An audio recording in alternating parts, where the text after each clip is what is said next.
सुमन की शादी हुई तो पता चला कि उसके ससुराल में एक छोटा देवर भी है। उसके देवर की उम्र 15 साल की थी।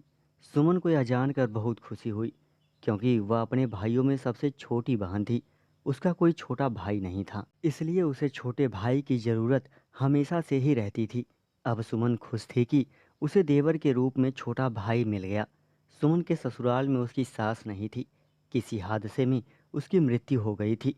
उसके ससुराल में ननद और ससुर थे। देवर का नाम विकास था। वह पूरा दिन सुमन के आगे पीछे डोलता रहता था, क्योंकि सुमन बहुत खूबसूरत थी।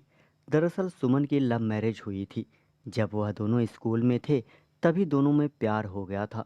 सुमन का देवर सुमन की खूब इज्जत करता था। वह हमेशा ही अपनी भाभी का पक्ष लेता था। वह हर काम करता है जो उसकी भाभी उसे कहती हैं। वह कभी कभी अपनी भाभी के लिए अपनी बहन से लड़ जाता था।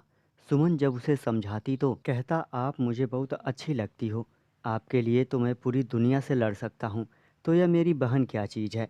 कभी कभी उसका देवर बहुत खुश होता तो वह अपनी भाभी के गले लग जाता था, पर उसके गले लगने का तरीका कुछ अजीब था। पर सुमन उसे छोटा समझकर कुछ नहीं कहती थी।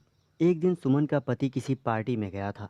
रात को वह वापस नहीं आ सकते थे, इसलिए सुमन से कहा गया था कि अपने साथ विकास को कमरे में लिटा लेना। सुमन ने भी विकास को छोटा समझकर अपने साथ लिटा लिया और सुमन भी बेड पर सो गई।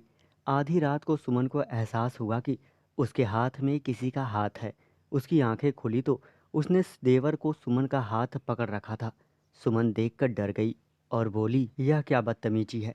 विकास कहने लगा कि भाभी, आप मुझे बहुत अच्छी लगती हो, मुझे आपसे प्यार हो गया है। विकास की ऐसी बातें कर रहा था जैसे वह बड़ा हो गया हो। सुमन बोली, इतने छोटे हो और ऐसी बातें कर रहे हो।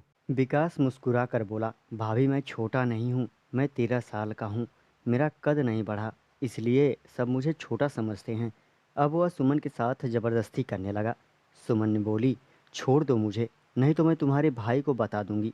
उसका देवर बोला, तू क्या समझती थी, मैं तेरे लिए अपनी बहन से लड़ जाता था फालतू में, इसी दिन के लिए मैं यह सब कर रहा था। इतना कहकर वह अपनी भाभी को अपनी हवस का शिकार बना लिया।